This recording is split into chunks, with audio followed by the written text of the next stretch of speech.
আজকের ভিডিওতে আপনারা দেখবেন যে একটি 20-21 বছরের মেয়ে যে অ্যাংজাইটি প্রবলেমের মধ্যে ভুগছিল এবং লাস্ট 3 মাস ধরে আমার কাছে আসছে এবং আজকে সে কতটা সুস্থ সে নিজের মুখে সেটা বলেছে এবং তার কি কি সিমটমস ছিল, সে বর্তমানে কি অবস্থায় আছে পুরো ব্যাপারটা। এবং এই ভিডিওটা করার উদ্দেশ্য একটাই, যে আপনাদের কাছে একটাই মেসেজ দেওয়া যে দেখুন, মানসিক সমস্যা থাকলে আমরা এখনও পর্যন্ত লজ্জা পাই, সেটাকে রেখে দিই, বলতে ভয় পাই, অন্যজনের সঙ্গে শেয়ার করি না এবং ডাক্তার দেখাই না, যার ফলে কি হয় এই প্রবলেমটা আমাদের থেকে থেকে বাড়তে থাকে ক্রমাগত। কারণ দীর্ঘদিন হওয়ার পরে এটা সারতেও একটুখানি সমস্যা হয়ে উঠে, দেরি হয়। কিন্তু যদি প্রথম অবস্থাতে দেখানো যায় তাহলে কিন্তু এই প্রবলেমটা খুব তাড়াতাড়ি ঠিক হয়ে যায় এবং দেখা যায় যে বেশিরভাগ ক্ষেত্রে মেডিসিন সেইভাবে লাগেও না। তো আসুন আপনারা দেখুন যে ও কি বলছে এবং ও কি কি লক্ষণ ছিল, এখন ও কেমন আছে।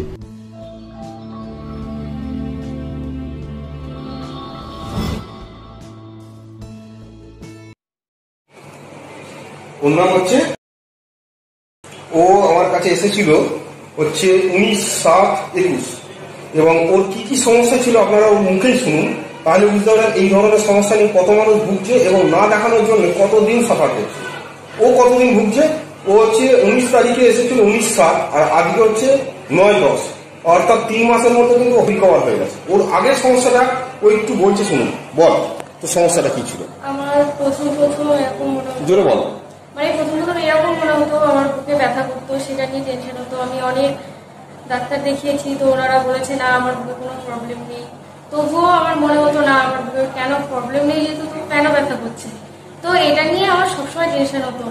যখনই টেনশন হতো তখনই বুকের ভিতরে ধড়ফড় করতো, মাথা জ্বলে যেত প্রচন্ড পরিমাণে, খুব যন্ত্রণা করতো, কারোর কথা কিছু সহ্য হতো না, সবসময় রেগে থাকতাম। আর অসুস্থ মানে হাত পা কাঁপতো, মানে অনেক এইরকম হতেই থাকতো। আর মৃত্যুর খবর শুনলে? মৃত্যুর খবর শুনলে? আর মরার খবর শুনলে তো প্রচন্ড ভয় লাগতো। আর আমার সবসময় মনে হতো মনে হয় আমি আর কিছুক্ষণ আছি, কিছুক্ষণ পরেই মরে যাবো। বুকে এমন ভাবে যন্ত্রণা করতো আর এমন ভাবে ব্যথা করতো। তো একবার হসপিটালে ভর্তি হওয়ার পর তো সেখানেও বলেছে না আমার বুকে তেমন কোনো প্রবলেম নেই, আমার চিন্তার জন্যই হচ্ছে। আমি সেটা নিয়েও মানে চিন্তা করতাম যে চিন্তার জন্যই যখন ব্যথা হচ্ছে, চিন্তাটি কখনো সারবে না, এরকম তো সবসময় মনেই হতো।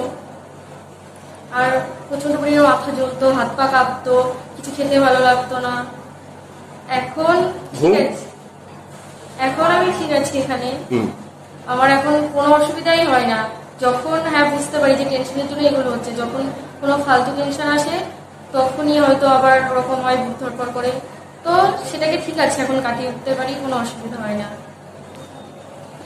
তাহলে বিষয়টা আপনারা বুঝতে পারলেন, যে বিষয়গুলো নিয়ে আমি বারবার বলি ওর কিন্তু সেম সমস্যা ছিল, প্রচন্ড বুক ধড়ফড় করা, মনে করেন এই মরে যাবো। মৃত্যুর খবর শুনলে, কারোর কেউ হয়তো হার্ট অ্যাটাক হয়েছে তার খবর শুনলে আমারও হার্ট অ্যাটাক হবে, আমি আর বাঁচবো না, রাতে ঘুম হচ্ছে না, কাঁদছে, রেগে যাচ্ছে, খাওয়া হচ্ছে না, হাত পা ঝিনঝিন করছে, মাথা জ্বালা করছে, পেট জ্বালা করছে, বমি ভাব লাগছে, এভরিথিং। ও কিন্তু লাস্ট 19 তারিখে দেখিয়েছে, আপনি দেখতে পাচ্ছেন 19 তারিখে দেখিয়েছে এবং ও কন্টিনিউ মোটামুটি আমার কাছে মনে হয় 5-6 বার এসেছে, তো এখনো নর্মাল। তো আমার রিকোয়েস্ট এইটাই, ভিডিওটা করার উদ্দেশ্য একটাই, যে আপনারা মানসিক যে কোনো সমস্যা হলে কাছাকাছি যে কোনো একজন সাইকোলজিস্ট অথবা সাইকিয়াট্রিস্টকে দেখান। যদি না দেখান তাহলে কিন্তু সুস্থ হবে না। এবং এটার থেকে, এটা জ্বর জ্বলার মতো, এটার থেকে সুস্থ হওয়াটা খুব ইজি, কিন্তু আমরা কি করি এটাকে লুকিয়ে রেখে দিই, যার ফলে প্রবলেমটা হয়।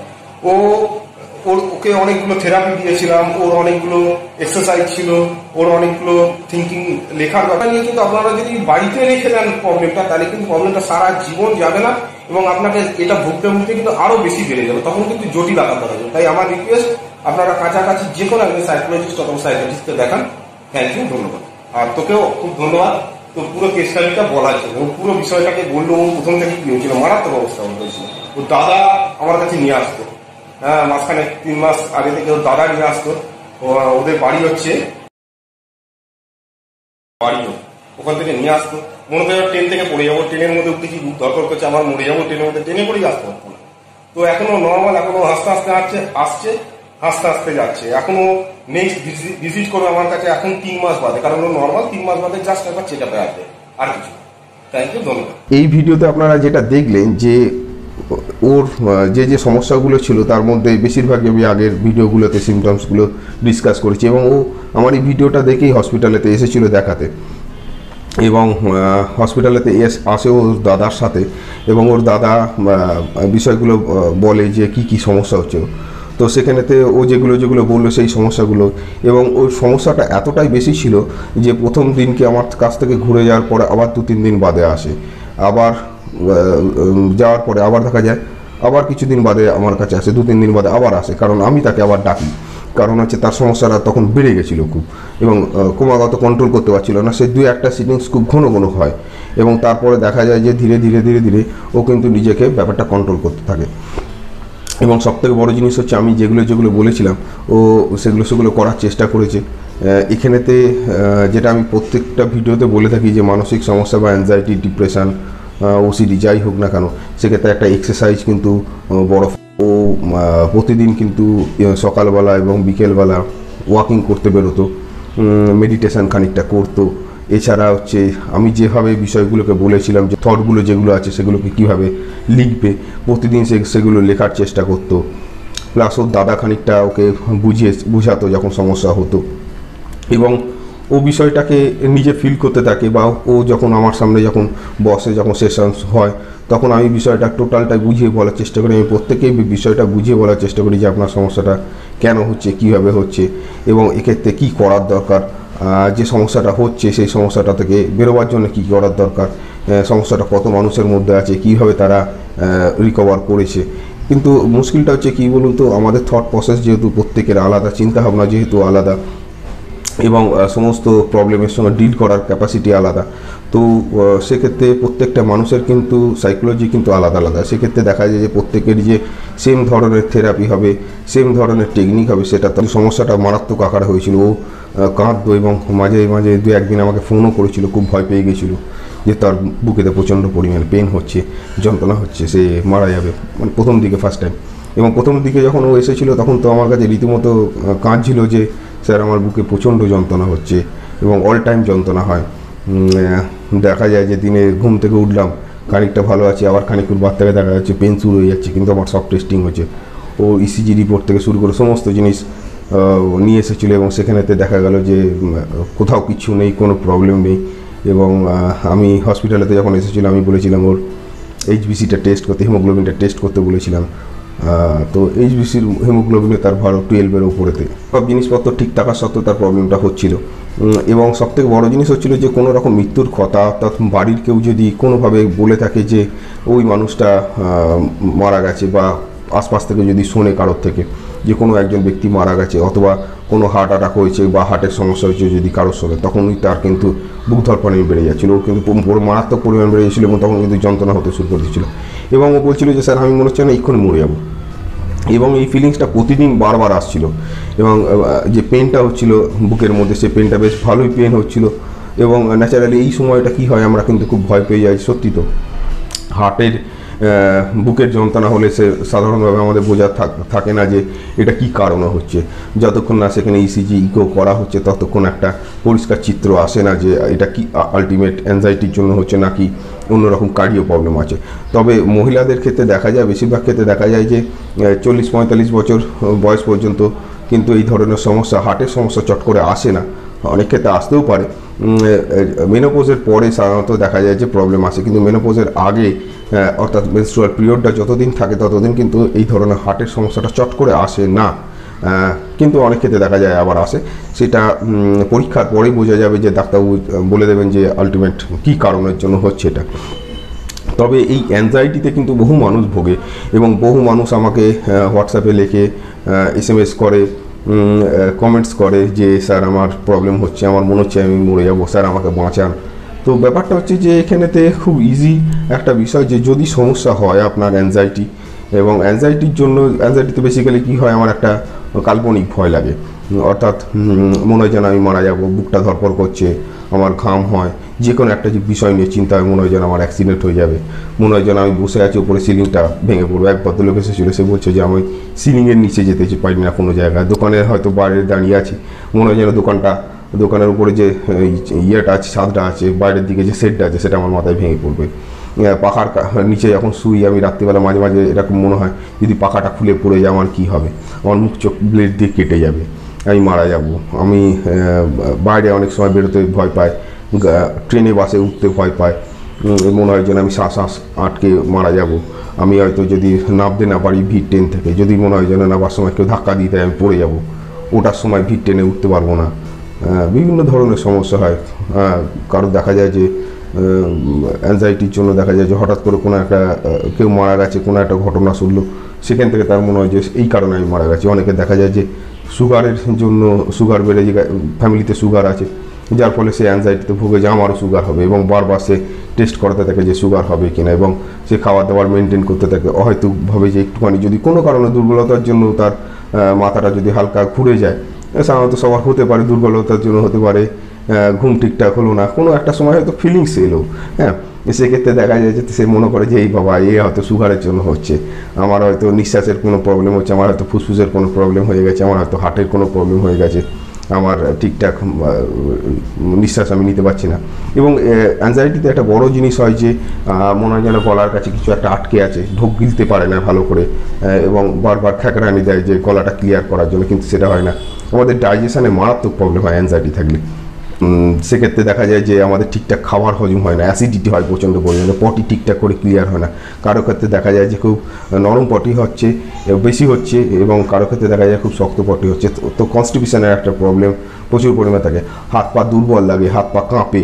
এবং ওর যেটা হতো যে যখন এই ধরনের টেনশান আসতো, ভাবতো যে আমার এবার তো আমি গেলাম, আমার সময় এসে গেছে, তো তার কিন্তু প্রচণ্ড পরিমাণে হাত পা কাঁপতো, এবং সে হাঁটতে পারতো না, সে শুয়ে থাকতো চুপ করে। এবং শুয়ে থাকলে কিন্তু আরও কিছু একটা ফিলিংস হয় যে আমি শুয়ে আছি, তার মানে আমার একটু প্রবলেম হয় যে বাড়ির লোক চারিদিক থেকে এসে তাকে খাওয়া টাওয়া করবে, যার ফলে দেখা যায় যে আরও ব্যাপারটা একটা পরিবেশ তৈরি হয় যে আমি অসুস্থ পরিবেশ তৈরি হয়, এবং বিষয়টা কিন্তু মাথাতে বেশ দাগ কাটায়।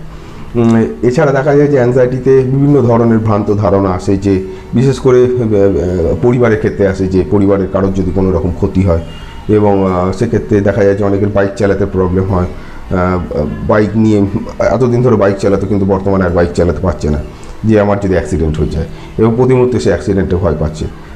প্রতি মুহূর্তে সিকিউরিটির একটা প্রবলেম থাকছে, যে আমার জীবনহানি হতে পারে, পরিবারের জীবনহানি হতে পারে, তো কোনোভাবেই সে সিকিউর ফিল করে না, এবং এই চিন্তাটা কিন্তু তার মনের মধ্যে চলতে থাকে। মানে মনে হয় যে যদি সে যেতে গিয়ে কোনো একটা জায়গায় যেতে গিয়ে অসুস্থ হয়ে যায়, তাহলে সে হসপিটালাইজ হবে কী করে, এবং হসপিটালে যদি ঠিক টাইমে না পৌঁছতে পারে তাহলে তো সে মারা যাবে, তার পরিবারের কী হবে, কারণ পরিবারের আর্নিং পার্সন সে একা, যদি তার অসুস্থ হয়ে যায় সে, তাহলে পরিবারের যদি আর্নিং পার্সন সে একা হয়ে যায়, পরিবারের লোকজন খেতে পারবে না, তার ছেলেটা মেয়েটা অথবা বাড়ির লোকজন যারা আছে তারা কী হয় জীবনযাপন করবে, কীভাবে দোকানে যাবে, কী করে দোকানদার জিনিসপত্র দেবে, তার বাড়ি ঘর আছে সে থাকবে কী করে, তারা বিভিন্ন ধরনের মানে আনরিয়ালিস্টিক চিন্তা ভাবনা করে, এবং একটার সঙ্গে একটা জুড়ে দিয়ে বিভিন্ন ধরনের চিন্তা কন্টিনিউ আসতে থাকে, এবং সেক্ষেত্রে দেখা যায় যে উদ্বেগ বেড়ে যায়, প্রচণ্ড টেনশন বেড়ে যায়, প্রচণ্ড চিন্তা বেড়ে যায়, এবং সেই মুহূর্তে কি আমাদের বুক ধরপড় করতে থাকে। কিন্তু দেখা যায় যে এর যখন এই ধরনের বুক ধরপড় করে, অর্থাৎ আমাদের একটা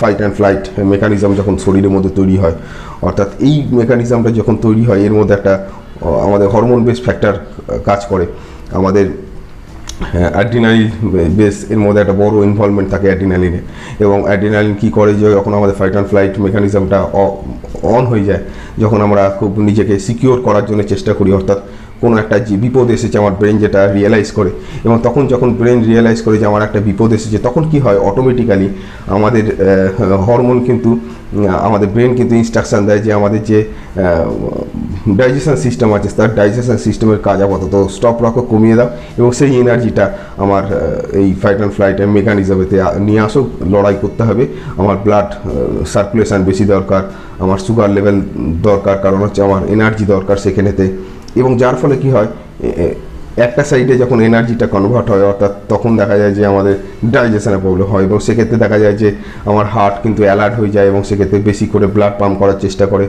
ব্লাড যখন হার্ট বেশি পাম্প করে সেক্ষেত্রে দেখা যায় যে আমাদের অক্সিজেন সাপ্লাইটা বেশি দরকার, সেক্ষেত্রে আমাদের নিঃশ্বাস আমরা তাড়াতাড়ি করে নিই, বেশি সাপ্লাই করি। অর্থাৎ আমি যখন দৌড়ে গিয়ে যখন দাঁড়াই, অনেকটা দাঁড়ালাম, যে বিষয়গুলো ঘটে সেম বিষয়গুলো কিন্তু সেই সময় দেখা যায় যে বুকটা ধরাস করছে, আমি অক্সিজেন জোরে জোরে নিচ্ছি, আমার হাত পা দিয়ে ঘাম হচ্ছে, এই ফিলিংসটা কিন্তু অ্যাংজাইটির ক্ষেত্রে আসে। এবং অ্যাংজাইটির ক্ষেত্রে অবাস্তব ধারণা আসে যে কেউ যদি না আসে বাড়িতে, একটু লেট হয়, সেক্ষেত্রে দেখা যায় যে মনে হচ্ছে তার অ্যাক্সিডেন্ট হয়ে গেছে, সে অ্যাক্সিডেন্ট হয়ে গেল, তাকে আমাকে ফোন করলো না, হয়তো সে ফোন করলে অ্যাক্সিডেন্ট হওয়ার ভয় ফোন রিসিভ করলো না, তাহলে শিওর হয়ে যায় যে এই রে 100% অ্যাক্সিডেন্ট হয়েছে এবং এখানে আমার কি করার দরকার, সেই প্ল্যানিংগুলো করে সঙ্গে সঙ্গে করতে বসে। কাউকে হয়তো ফোন করার দরকার, অ্যাম্বুলেন্সের দরকার, ডাক্তারকে দেখানো দরকার। তারপর দেখা গেলো সে বাড়ি হলে হয়তো দোকানে গেছিলো কিংবা কোনো কাজে গেছিলো, একটা কোনো কারণে হয়তো আওয়াজেতে ফোন ধরতে পারেন, দেখা যাচ্ছে সেক্ষেত্রে কিন্তু বাড়িতে যিনি আছেন তার কিন্তু অবস্থা খারাপ, অর্থাৎ সে কিন্তু ধরেই নিচ্ছে যে মানুষটা আর বাড়িতে ফিরবে না। এই ধরনের ফিলিংস কিন্তু অ্যাংজাইটিতে প্রচণ্ড পরিমাণে হয়। দেখা যায় যে কোনো একটা জায়গায় যাওয়ার আগে প্রচণ্ড অ্যাংজাইটি ফিল করে যে আমি সেখানে যাবো কী করে, এবং বারবার ইনশিওর করার চেষ্টা করে যে রোড মানে কোন অ্যাড্রেসেতে আমি কোন গাড়ি ধরবো, কীভাবে ধরবো। সেক্ষেত্রে যাওয়ার সময় কিন্তু তার প্যালপিটেশন হয়, ঘেমে যায় এবং বেশিরভাগ ক্ষেত্রে দেখা যায় যে সে চায় না, চিন্তা করে অ্যাভয়েড করার জন্য এবং গেলেও দেখা যায় যে বাড়িতে কারোর সঙ্গে করে নিয়ে যাচ্ছে। তো অ্যাংজাইটিতে অর্থাৎ একটা ভয়, যে ভয়টার একটা কাল্পনিক ভয়, যে ভয়টা রিয়েলিস্টিক কোনো ব্যাপার স্যাপার থাকে না, এই একটা ভয় তার সামনে আসে এবং এই ভয় কিন্তু ইমাজিনেশন সে করতে থাকে, ছবিটা সে দেখতে থাকে, একটা ইমেজ তৈরি হয় তার, এবং এই ইমেজ কিন্তু কন্টিনিউ প্লে হতে থাকে। তার কোনো ব্যাপার নেই যে তার একটা নির্দিষ্ট ওয়েতে প্লে হবে, এর কোনো ওয়ে নেই, এটা কোন দিকে প্লে হবে, কিভাবে প্লে হবে কিন্তু বোঝা খুব মুশকিল। অর্থাৎ অ্যাংজাইটি এমনই একটা জিনিস যে এমন একটা আপনাকে ভিডিও দেখাবে, কাল্পনিক ভিডিও, যে কাল্পনিক ভিডিওর মধ্যে আপনি সেটাকে রিয়েলিস্টিক মনে করবেন এবং সেই অনুভূতিগুলো কিন্তু আপনি শরীরে আস্তে আস্তে পাবেন। যার ফলে কি হয়, আমাদের ওইটাই যেটা ও বললো যে আমাদের প্রচণ্ড হার্ট দমাস করে চলতে থাকে, গেলাম আমি এবার আর সময় নেই আমার, চলে গেলাম, এবং নিঃশ্বাস নিতে পারি না, আমরা রাতে ঠিকঠাক করে ঘুম হয় না, সকালে ঘুম থেকে উঠে দেখা গেলো যে আরে কখন আবার শুরু হয়ে গেল ওইটা, এবার ব্যাস চিন্তা আসতে থাকলো। চিন্তার কোনো বেশ থাকে না, চিন্তার কোনো ব্যাপার থাকে না, তার মনে হয় যেন আমি গেলাম, আমার বুকের হার্টবিট আর কমছে না, এই হার্টবিট আর কমবে না, এই মনে হচ্ছে আমি হসপিটালে যাবো, ওখানেই শেষ হয়ে যাবো, অথবা বাড়িতেই শেষ হয়ে যাবো, আমার যাওয়ার আর সময় হয়তো পাবো না। এই ধরনের একটা চিন্তা ভাবনা করে অ্যাংজাইটিতে। যাই হোক, আপনাদের যদি জানার দরকার হয়, অ্যাংজাইটির অনেক ভিডিও আছে এই চ্যানেলের মধ্যে, আপনারা সেখান থেকে দেখতে পারেন। আর অবশ্যই আবার আপনাদের উদ্দেশ্যে আবার একটা কথা বলি, যদি কোনো রকম মানসিক সমস্যা থাকে, কাছাকাছি যে কোনো সাইকোলজিস্ট, সাইকাট্রিস্ট, হোমিওপ্যাথি ফিজিশিয়ান, অন্য কোনো ডাক্তার, যে কোনো ফিজিশিয়ানকে দেখান আপনারা, দেখি অ্যাটলিস্ট ওষুধ খান, সে অ্যালোপ্যাথি খান, হোমিওপ্যাথি খান, যাই খান না কেন, কিন্তু খান, খেলে কিন্তু আপনারা এই প্রবলেম থেকে বেরিয়ে যাবেন। কাউন্সিলিং করার প্রয়োজন, কাউন্সিলিংটা এখানে একটা বড় ফ্যাক্টর। দেখা যায় যে 80% ক্ষেত্রে মেডিসিন লাগছে না, কাউন্সিলিং থেকে বেরিয়ে যাচ্ছে। সময় লাগে একটু, এরাম না যে 1 মাসের মধ্যে 2 মাসের মধ্যে নর্মাল হয়ে যায়। একটু আপনারা শুনলেন ওর মাস থেকে অন্তত মিনিমাম সময় লেগেছে, তারপর একটা পর্যায়ে এসেছেও।